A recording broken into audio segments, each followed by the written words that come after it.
Hey guys, this is Nate the Effing Great. Before we get started, I just wanted to take this time and send my condolences out to the Okerlund family. This past week, they lost an important member of their family, that being the one and only Mean Gene.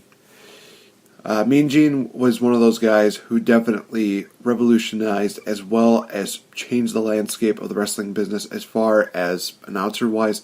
They weren't just people that were there with a microphone in their hands, talking, asking questions. Mean Gene made it just fun to be an announcer, to be one of those guys who asked the riveting questions. He always had this kind of passionate feel about him whenever he asked a question, and he always had a way of making it just one of the best jobs in the world. So, from all of us here at the Game Changer, we want to wish the best to the Okerlund family, as well as anybody else who is still mourning the loss of this one-of-a-kind legend. Mean Gene, you are within us, you are in our hearts, you are in our memories. Thank you for everything you've done. We miss you, and we look forward to seeing you again.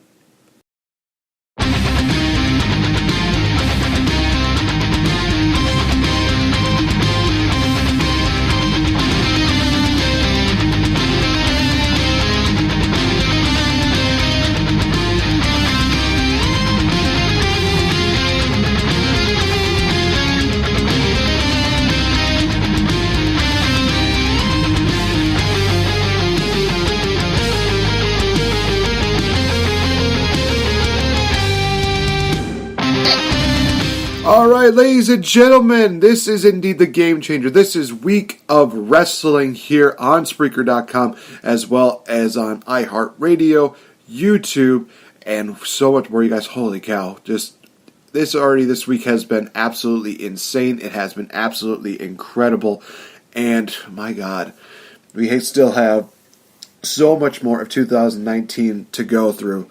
But let's just dive right into it, guys. I will be talking about Raw, Smackdown, and Impact Wrestling, but only for a little bit. I'll just be talking about what happened at the Impact showing this past week, because tomorrow there will be a special Impact Wrestling Homecoming pre-show in which myself and my guest co-host, SoCal Val, will be running down the card, as well as our thoughts and predictions on how Homecoming is going to be going down. And it is all going to be going down this Sunday, live on pay-per-view, you guys. Impact Wrestling Homecoming, definitely talking about that quite a bit. So, let's just go right into it. We start this off with Monday Night Raw, which took place in Detroit, Michigan, the Steel City, and it really was indeed a solid steel episode, because we kicked off with a solid steel cage. See what I did there? See what I did? I did the Steel City steel thing, and screw it. I know. Yes, I know. That was Philadelphia. That wasn't Detroit. Detroit's not the Steel City. Detroit is known as the Motor City. But I was trying to make it work for the joke, so just shut up. So we kicked off with a steel cage match, in which we had Dolph Ziggler taking on Drew McIntyre.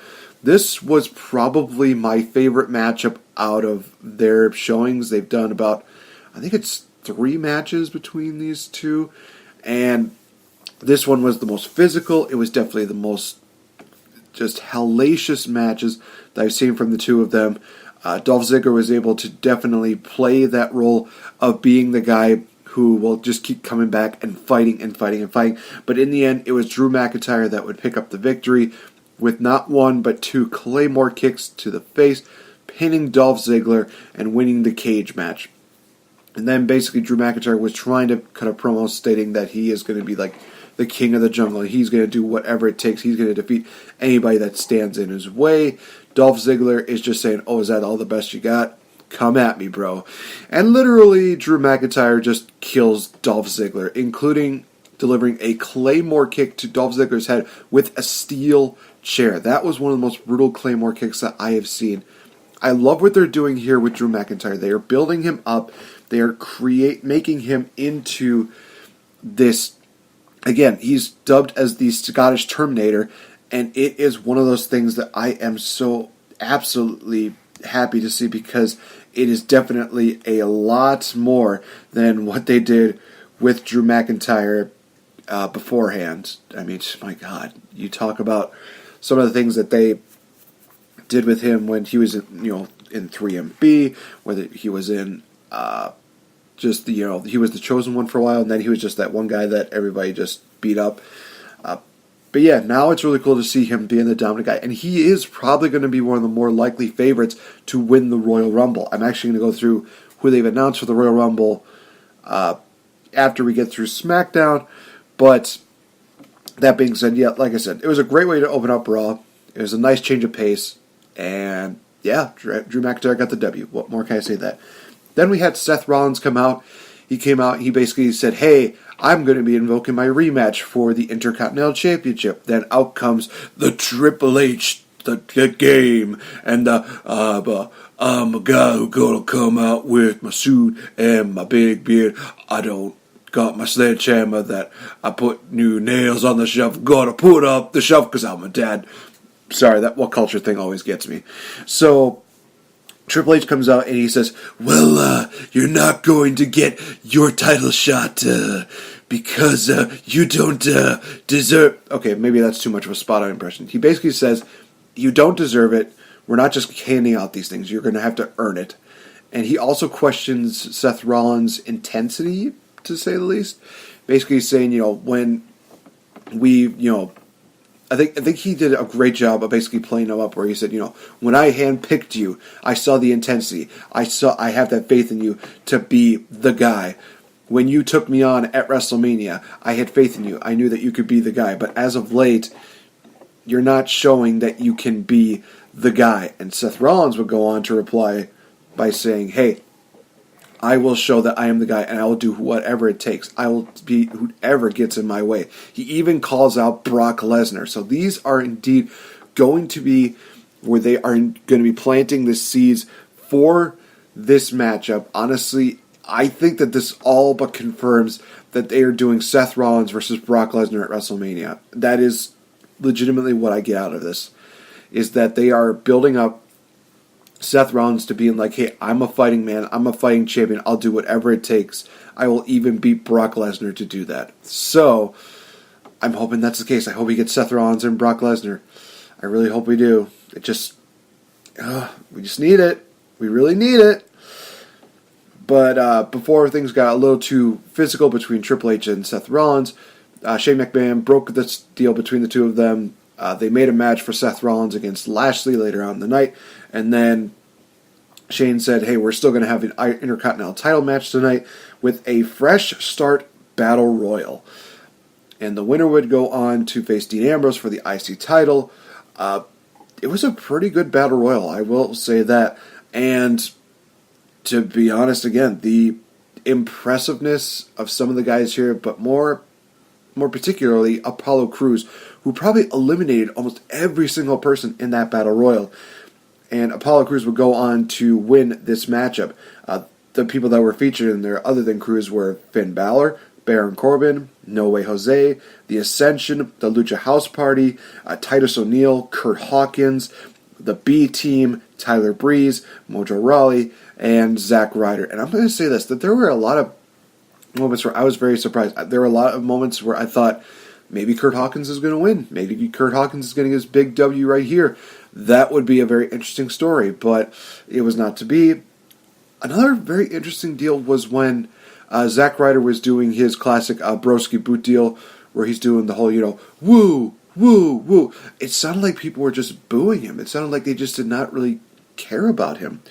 But again, like I said, Apollo Crews eliminated almost half, if not 3/4, of the entire Battle Royal, which was absolutely insane. And he gets an Intercontinental title shot. So later on in the night, we get Apollo Crews versus Dean Ambrose for the IC title. We get a backstage interview with Natty, where she basically talks about her match with Ronda Rousey the previous week. Still, the ending was really weird, because I looked at how Ronda got locked in with the armbar, and Natty tapped out like immediately after Ronda released the hold, which was weird. They just really timed that out badly. But now you're basically saying, hey, it was a nice friendly competition between the two of us. We're fine. Everything's good. Then Tamina and Nia attack, and we get a tag team matchup made for later on in the night. Baron Corbin comes out making a promo, basically stating his case of why, he shouldn't have been fired, how he should have gotten a second chance, how he should have been, still in power, and blah, blah, blah, blah, everything like that. Elias would come out, cut another promo on Baron Corbin, basically cutting him down, and then we get a brawl between Baron Corbin and Elias. It looks like we're getting that as the feud for the time being, which I'm okay with, because Baron Corbin is a heat magnet, and Elias can just do no wrong in the eyes of the fans. At this point, you have to remember that when he was in NXT, I don't think anybody really even cared. And then when he came up to the main roster, he slowly started becoming so relevant that everything that he does just turns into pure gold. It's just really great to see that. Oh boy. We get the 6-woman tag in which Sasha, Bayley, and Ember Moon defeat the Riot Squad. Seen this match so many times, I'm already done with it. I'm at the point now where I'm agreeing with a lot of people where it's like, if we're having all these tag team matches, why are we not getting tag team titles? Vince McMahon last week, he said, hey, you're going to get your women's tag team titles. Why can't it be now? Because there's only so many of these rematches that we can tape. These are matches that we've seen before. I'm sorry, but I don't need to see this 6-woman tag match again. It just makes no sense. So we then go on to Lashley versus Seth Rollins. A really good matchup between the two of them. Seth Rollins lost his cool. He grabbed a steel chair, just beat down on Lashley. He beat down on Lio Rush and even gave Lio Rush a curb stomp. It was just an awesome deal. Love to see the fact that they are bringing back that intensity with Seth Rollins. I'm looking forward to seeing what they do with him in the future. It's going to be great. We had Jinder Mahal and the Singh brothers defeating Slater and Rhino. Basically, this was just a matchup that they made after last week because Rhino came back. It was like a Christmas miracle and blah, blah, blah, something like that. Now, this is interesting because I put this down in my notes. Ambrose promo, better than normal. And I do recall that this was one of those promos that I watched and I thought, wow, this is actually kind of nice because he wasn't really talking about, diseases, or he wasn't talking about germs and infestations. He was just talking about, creating basically a nightmare for Apollo Crews, and basically how Apollo Crews, he thinks that he's going to win the title tonight, but not on his watch. Basically is what he's saying. I know I'm basically paraphrasing, but it is what it is. We had a great Intercontinental title match between Apollo and Dean Ambrose.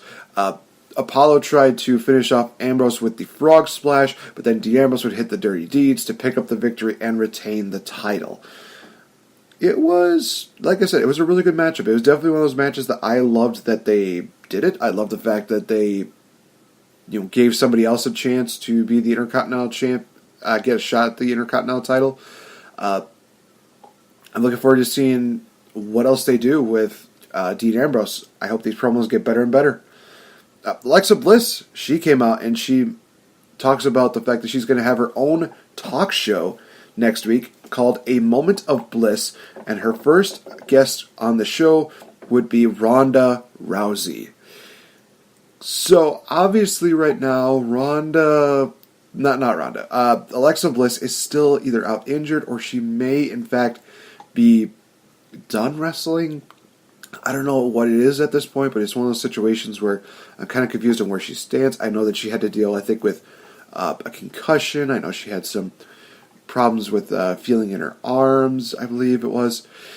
So I don't know what's going on with Alexa. I haven't really heard too much about her health status, but I'm very interested in seeing how this Moment of Bliss deal goes. I'm hoping it's not like that. What was it? That open forum that she did. Hopefully it's not as painful as what it was. It just, I'm hoping that this talk show thing works out. She could definitely be a great talker. I'm just hoping this talk show deal does not just blow up in her face. We're going to find out soon enough. We had the main event, which was Ronda and Natty defeating Tamina and Nia Jax. Again, really no point to this other than the fact that we need the tag team titles now. That's really all I have to say about that. So it was a pretty decent episode of Raw. It wasn't one of those ones where I was totally on board with it, but it was one of those shows where it was better than it was better than a lot of the other things that they've done in the past. So yeah. All right, so let's just move on to SmackDown. All right, so SmackDown was in Pittsburgh, Pennsylvania this week, and they kicked off with the New Day. And my God, oh dear heavens. The less I see of Big E and less visuals I see of Big E in a random diaper, it was just, the less I see that, the better. They came out, they were talking about their New Year's resolutions, and they talked about what they were planning on doing throughout the year, including announcing themselves for the Men's Royal Rumble matchup. And, oh my gosh, there's so many movie references in that entire promo in which they talk about Kofi talking about, finding a car, befriending it, and having him fight, aliens, stuff like that. They drop a Bumblebee reference in there. Trust me, it's not the only time you're going to be hearing it. And I'm going to tell you the difference between this reference and the reference later on, and why I prefer this one more. Then they had Xavier Woods. He got blindfolded, and they made a Bird Box reference. I think I still need to watch that movie because it's gotten a lot of different reviews, a lot of different reactions. So maybe it's time to see what the hullabaloo is about. But I think that a lot of people have definitely said it's one of those movies that's very uncomfortable. So I don't know if it was a good idea to mention that on a PG show, but that's just me. Eventually they announced that, the first match of the night would be a match in which the winner would go on to the main event fatal 5-way matchup, and the winner of that match will go on to face Daniel Bryan at the Royal Rumble, in which we saw Samoa Joe taking on Jeff Hardy, and Samoa Joe picks up the victory. Now, all I could say about this matchup is that Joe was probably the rightful person to win this. There's been a lot of talk. Oh gosh, I'm going to tell you this right now. That Mr. Philium from the Wrestle Addict Network, as well as the Who Got Next podcast, definitely will crap on Jeff Hardy about, he's not going to be fighting for the WWE title. And I made the comment where I just said, let's see here. Since Jeff Hardy has come back, I guess, to this main roster run, he's won 2 titles, a tag team title as well as the U.S. title. What has Samoa Joe done while coming to the main roster? That'd be a grand total of 0 titles.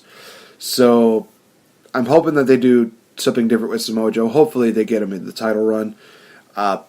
It's just going to be one of those interesting. It's going to be interesting to see what they do with Samoa Joe. But anyway, Samoa Joe defeats Jeff Hardy. Bottom line. Vince McMahon and Shane McMahon, they talked to AJ Styles about, basically what happened last week. AJ does not apologize. He basically just says, hey, I'm just doing. It's one of those things where he is basically, where he is going to use that intensity to help him win the Fatal 5-Way matchup tonight and take on Daniel Bryan. That's basically what it's all about. We had the Rusev Day celebration, which ends in and I don't regret this, a Naka massacre. So basically, Rusev came out. He talks about how, it feels great for him to win the U.S. title again. He does a little bit of a USA deal, but then Nakamura comes out, beats down on Rusev. Lana tries to, just basically try to get Nakamura off of him. Literally climbing all over Nakamura like a spider monkey. That was just very unique and bizarre. Rusev would go for the Machika kick on Nakamura, but that would also cause Lana to fall off of Nakamura. There's a lot of people that, they made a comment like, Nakamura fell on Lana. It's like, no, he didn't. No, Lana, they could make this thing where it's like, I think that Rusev might have hit Lana. That would have made more sense, but they just said, no, Nakamura fell in Lana. No, he didn't. No, he didn't. She literally fell off, and then Nakamura just fell on his bum. That's all it was. He was nowhere near her. Nakamura would then, beat down on Rusev, hit the Kinshasa. So it looks like we're going to be having another matchup, the rematch between the two of them, which I'm honestly okay with because I kind of want to see more. I liked their matchup that they had on Christmas, and I kind of want to see more.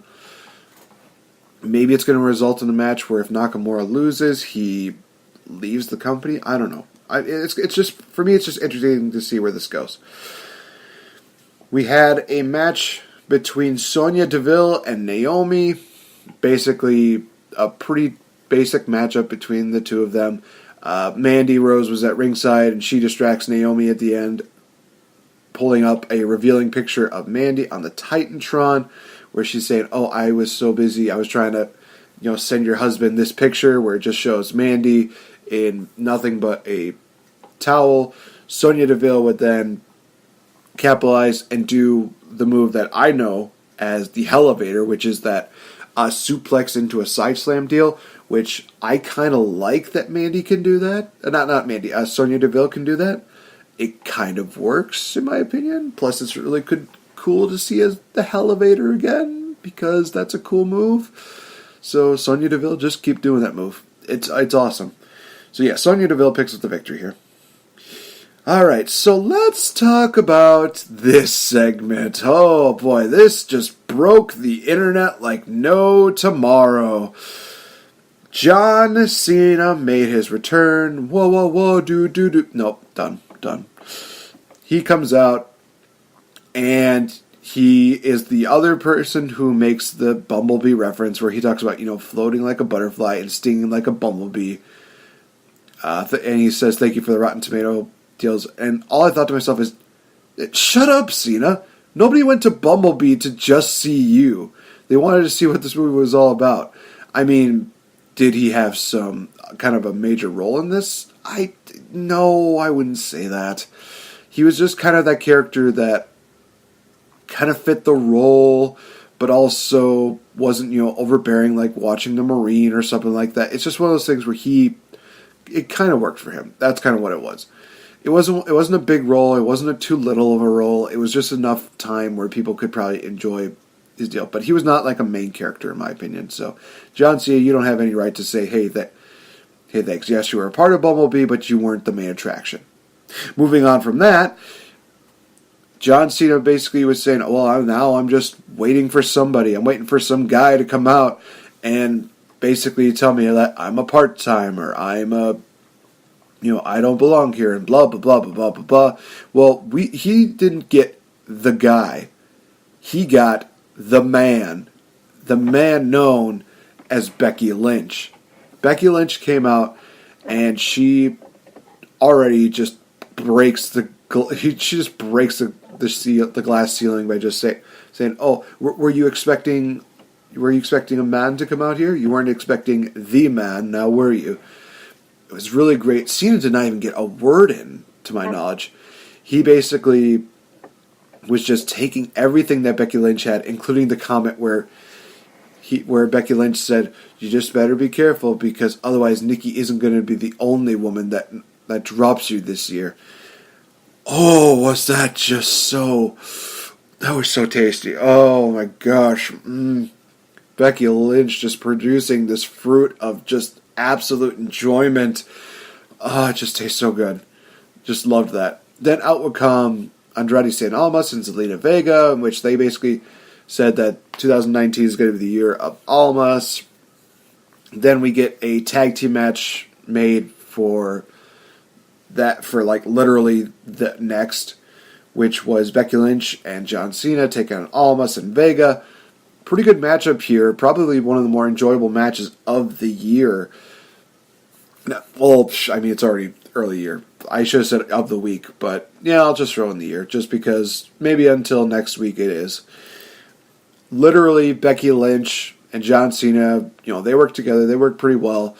The ending deal was just absolutely great, in which Almas gets just gets that, what is it?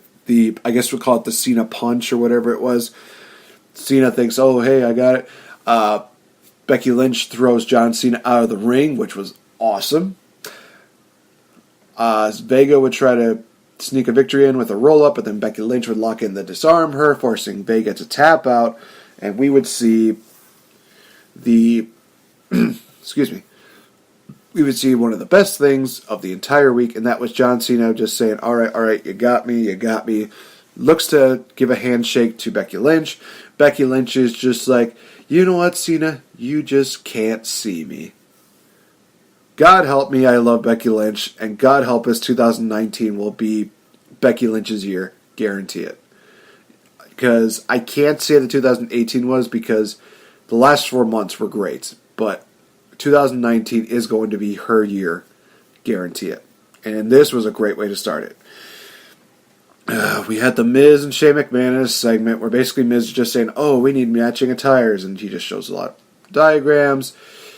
It was just, I mean, there's some parts of it I was entertained by, but it just dragged on for a little too long. That's just my opinion. So, yeah, we're going to just move away from that. We had a segment with Asuka and Triple H, where basically Triple H is saying, oh, who do you think should, fight you for the championship? And Asuka would say, nobody's ready for Asuka. Charlotte would come up and basically put her name in. Carmella would come in and put her name in. Becky Lynch would come in and put her name in.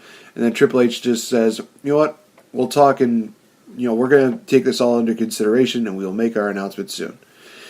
Obviously, that announcement was already made, and they already kind of spoiled it because it is going to be Asuka versus Becky Lynch at the Royal Rumble. So, obviously, this is the way I predict it. I think that this upcoming week we're going to see Becky Lynch versus Charlotte versus Carmella in a triple threat match, and the winner will go on to face Asuka at the Royal Rumble, in which Becky Lynch picks up the victory and she gets the title shot. That's how I'm predicting it. It's not one of those things I'm not even going to say, like, hey, I take full credit for it. No, it's just that obvious. The way that they kind of spoiled the whole deal with Royal Rumble and the way that they just set this up during Smackdown, I just see the triple threat match happening next week, which I'm not against. I kind of would like that.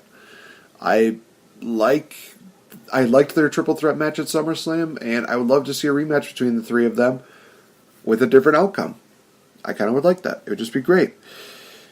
All right, so we have the main event matchup, and the winner will go on to face the WWE Champion, Daniel Bryan, at the Royal Rumble. And I thought that I had this all figured out.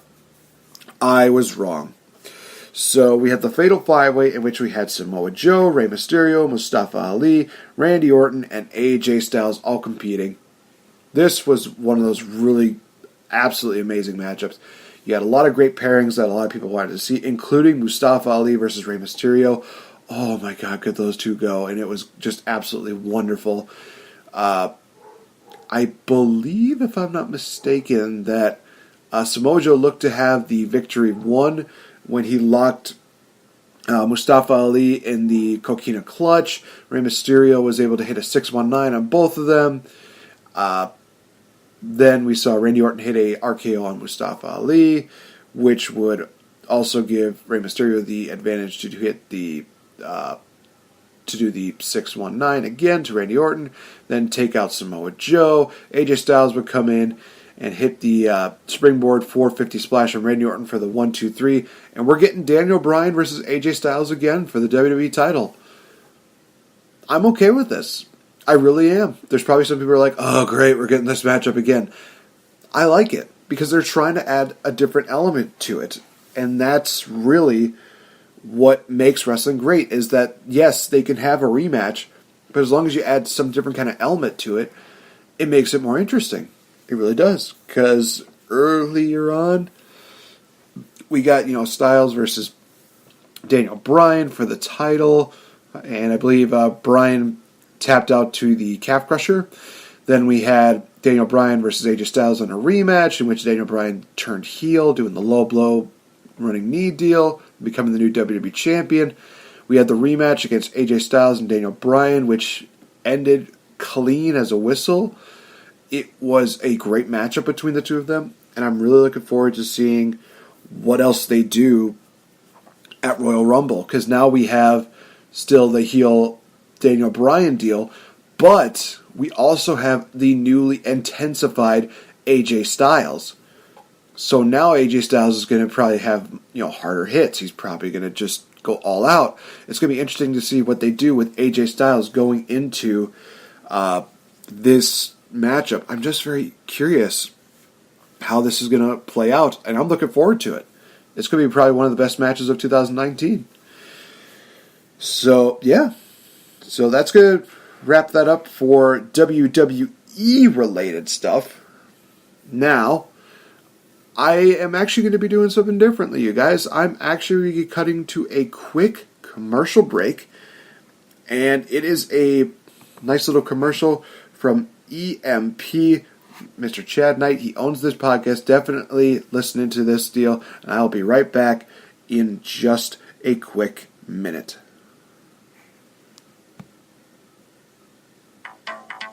Check out the guys over at Eclectic Media Project. They bring you podcasts such as Musically Challenged. Whose podcast is it anyway? Want to hear something interesting? And their newest podcast, Page 3.14 News. Check them out on Podbean and iTunes at Eclectic Media Project. On their website at www.eclecticmediaproject.com. Check them out as they are the home with a little something for almost everyone.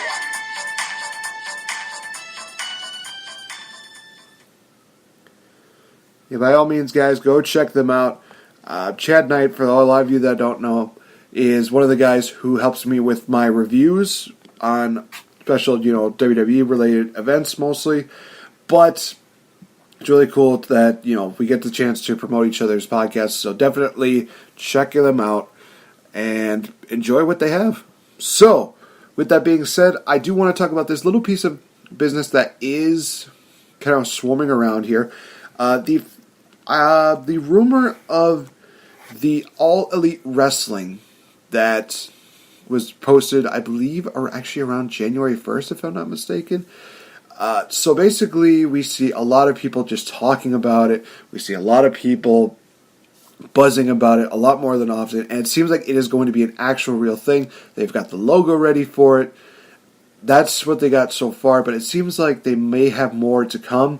I know that they are promoting a new event called Double or Nothing within the next few months. And I'm very interested in seeing. So, they've also announced one person that has been signed to All Elite Wrestling, and that is Britt Baker. A lot of people might remember her from All In. She did a fantastic job in that four-way matchup with her, Madison Rayne, Chelsea Green, and Tessa Blanchard.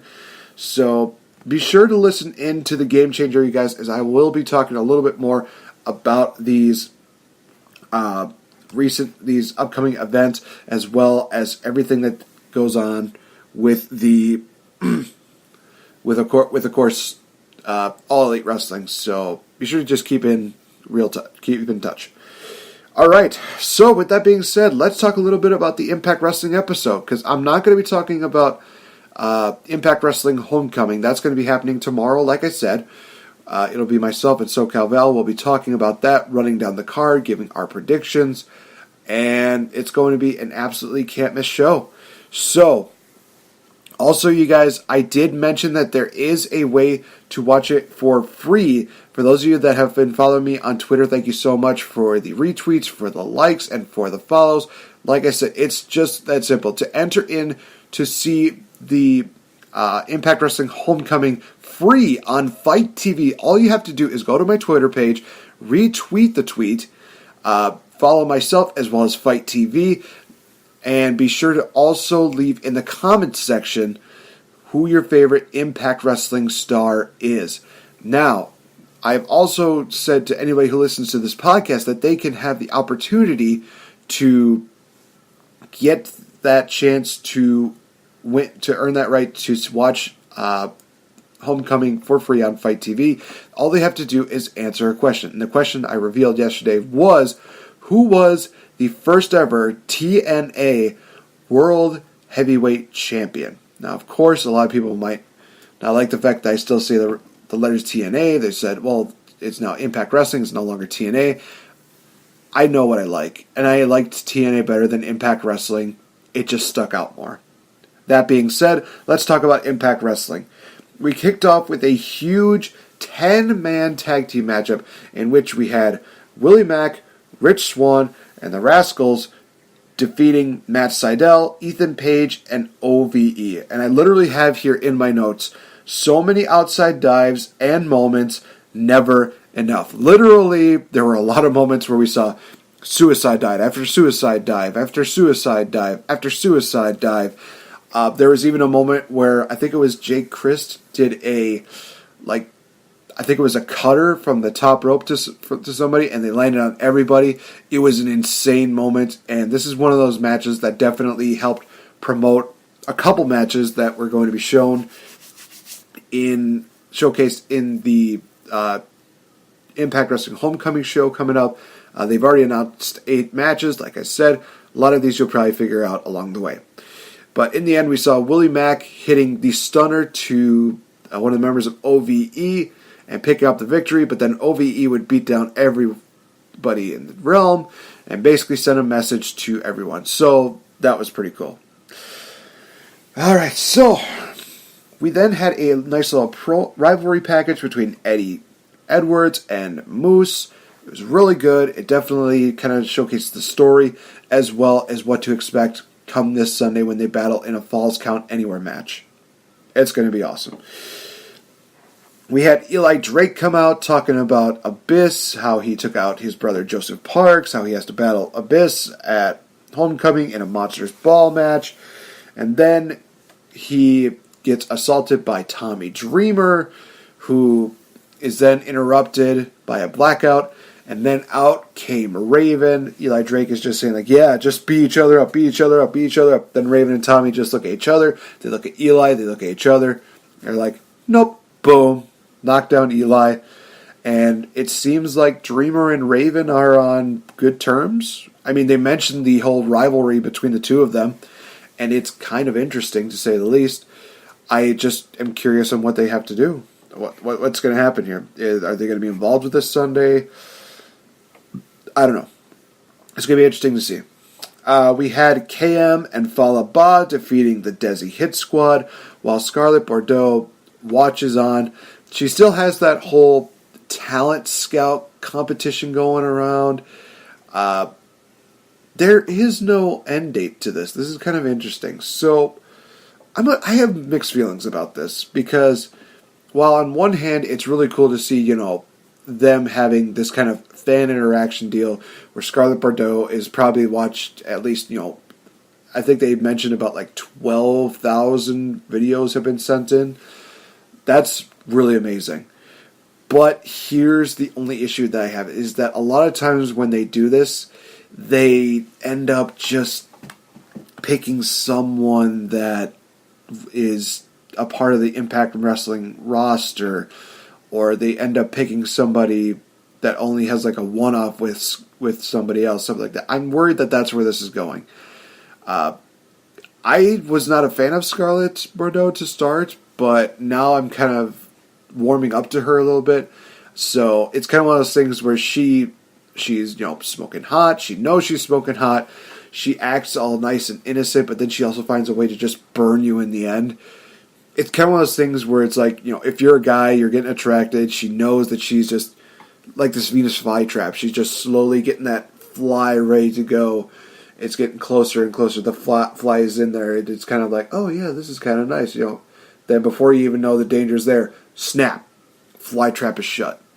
It's just really kind of nice to see that because you don't really see that kind of character work with a lot of the women. So she kind of is a balance from what WWE has with all the women's wrestlers.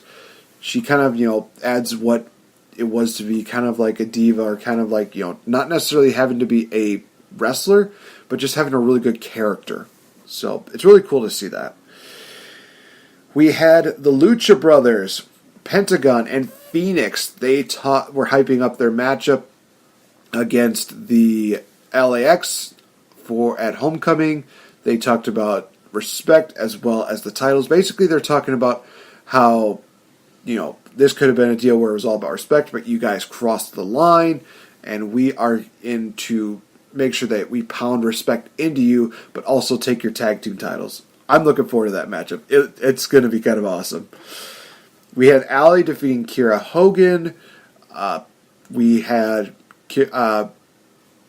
Allie and Su Yung beat down on Kiera Hogan until Jordynne Grace came in to make the save, and she just beats down on Su Yung. She beats down on Allie. It's one of those things where it's like, wow, Jordynne Grace is just absolutely amazing. Anybody that can take Brian Cage to the limit is amazing. Jordynne Grace just is on a whole nother level. I'm just going to say that right now. We get the Tessa Blanchard versus Taya Valkyrie rivalry package, in which they promote their matchup, as well as the fact that Gail Kim is going to be the guest referee in their match. It's going to be awesome. They do a backstage deal, in basically which Trevor Lee is, not happy with management. He basically wants to fight, and they said, okay, we're going to give you a fight. And Trevor Lee's like, I don't care who you throw me up against. Just give me the match. We had LAX responding to the Lucha Brothers, basically talking about how they were always there for each other, whether it was through injury, whether it was through depression, just going through a lot of things, and just showing how much respect that they have for each other, and how much the brotherhood that they have means to them.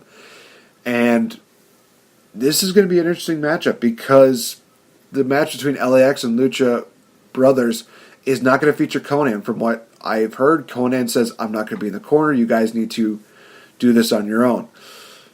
What can we expect? I mean, I'm definitely going to talk more about that tomorrow, but that's just one of those things to kind of let sink in just a bit. Trevor Lee got demolished by Killer Kross after the cross lock, I think that was called, if I'm not mistaken. It was like a rear naked choke hold kind of deal. And then Killer Kross is just saying to Johnny Impact, you say you don't want my help, but against Cage you need all the help you get. I'm going to prove to you that you need my help.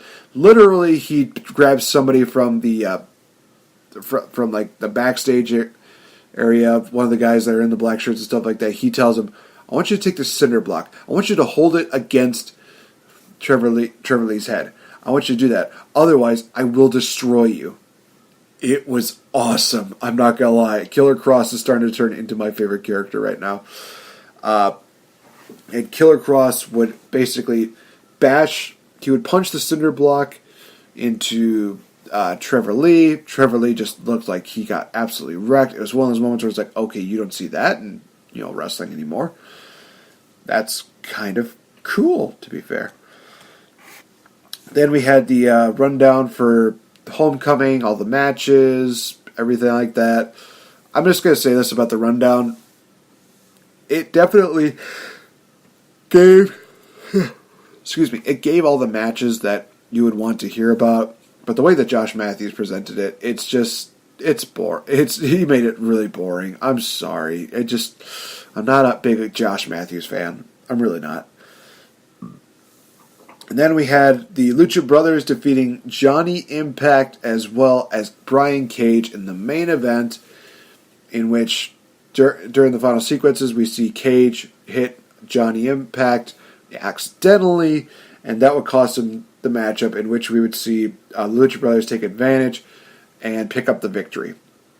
After the match was over, Johnny Impact and Cage, they started a brawl in which they had the referees, they had the security guys, and they had the rosters, just breaking the two of them up. And then there's a final Homecoming build-up that they had where Johnny Impact is talking about, how Homecoming is important, and then they showed highlights of them doing, TNA shows back in like 2003, 2002, if I'm not mistaken. Just showing a lot of those highlight videos, and it's kind of awesome to see how far they've come. And now they're coming back to what was their home in Nashville, Tennessee for Impact Homecoming. That's just really cool. It was a really cool package to end the show with. But the only issue I'm going to have is that if that is the opening package for their pay-per-view event, that is going to really piss a lot of people off. Because if they have to go through that, promo package again, it's just going to get annoying. That's the way I see it. Alright, so that has been this week of wrestling. Hopefully you guys enjoyed it. Again, if you want to leave your comments down below on what you thought about this week, as well as your answers to my question of who was the first ever TNA World Heavyweight Champion, by all means, put them in the comment section below. The first person to guess the correct result will get to watch on Fight TV Impact Wrestling Homecoming for free. It is awesome, you guys. So, with that being said, I've been Nate the Effing Great. You know where to find us on Twitter. You know where to find us on Facebook. Check it out in the description below. As I said before, we're a part of Spreaker.com, YouTube, iHeartRadio, and there's going to be so much more going along the year. And also, guys, going to do a quick shout out to AJ'sBelts.com. They are an excellent group who have really helped me become a huge belt collector. If you haven't seen a lot of my belt collections, you definitely should, especially on my Facebook page. It is just amazing how they do it. They have a lot of great replica belts. They have a great layaway program. Just check out the selection that they have. Definitely talk to them and see what you can do and see how they can help you get your belt and become a champion. So, for that, I've been Nate the Effing Great. This has been The Game Changer, and I will talk to you guys in the next episode. Bye-bye.